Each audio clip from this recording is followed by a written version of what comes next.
18 సంవత్సరాలు వంగిపోయిన ఒక స్త్రీ దేవాలయంలో ప్రవేశిస్తుంది, ఆరాధనలో పాల్గొంటారు. అనుకుని చూడండి, 18 సంవత్సరాలు అపవాది చేత కట్టబడిన బంధకం, వ్యాధి, వంగిపోయిన స్థితిలో ఈరోజు అదే స్థితిలో మీరు కానీ నేను కానీ ఉంటే నాకు నడవటమే కష్టంగా ఉంది. దేవుడు అర్థం చేసుకుంటాడులే.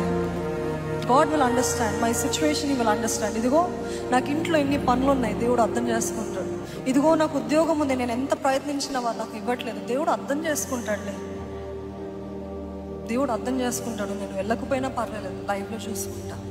నేను వెళ్ళకపోయినా పర్వాలేదు, దేవుని సన్నిధిలో ఇట్స్ ఆల్ రైట్ అని మనల్ని మనము సమర్థించుకుంటూ మన పనులని మనము వెనకేసుకుంటూ వస్తుంటాం. కానీ ఈ స్త్రీ 18 సంవత్సరాలు వంగిపోయి కూడా దేవాలయంలో ప్రవేశించింది. ఆ రోజు ఎవరున్నారు తెలుసా? ఎవరున్నారండి? ఎవరున్నారండి? గట్టిగా చెప్పండి, ఎవరున్నారండి? ఈరోజు మన మధ్యలో ఎవరున్నారండి? గట్టిగా చెప్పండి, ఎవరున్నారు? ఒక చక్కటి మాట ఉంటుంది, ఏంటి తెలుసా? ఆ వంగిపోయిన స్త్రీని యేసయ్య తనని చూచెను. ఆమేన్. ఈరోజు ఆశతో వచ్చిన ప్రతి ఒక్కరిని కూడా దేవుడు ఏం చేస్తున్నాడు? చూస్తున్నాడు. యేసయ్య దృష్టి మీ పైన పడుతుందా? యేసయ్య దృష్టి మీ పైన పడుతుందా? ఒకటే మాట చెప్పాడు, అపవాది నేను పట్టి పెట్టాడు, but this is your day of visitation. Hallelujah. దేవుడు దర్శించే దినం ఇది. ఆమేన్. ఈ 3 రోజులు దేవుడు మనల్ని దర్శించే దినం అండి. ఎటువంటి బంధకాలు, ఎటువంటి చీకటికి, ఎటువంటి వ్యాధులకి, ఎటువంటి శక్తులకి మన పైన అధికారం లేదు. సమస్త అధికారం కలిగిన యేసయ్య మన మధ్యలో ఉన్నాడండి. హల్లెలూయా, హల్లెలూయా. యెరూషలేముతో చెప్తాడు దేవుడు, యెరూషలేముతో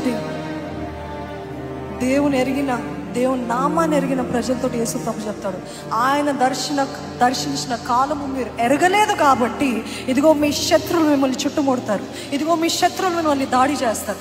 when you do not recognize the time of your visitation, when you do not notice, okay దేవుడు ఒక అవకాశం ఇచ్చాడు, దేవుడు ఒక తరుణాన్ని తెరిచాడు, ఒక తలుపుని తెరిచాడు, దేవుడు ఇది దర్శించే సమయం నేను ఎంతకైనా తెగించాలి అని మీరు ఎప్పుడైతే నిశ్చయించుకొని వస్తారో అప్పుడు దేవుడు అద్భుతం చేస్తాడు.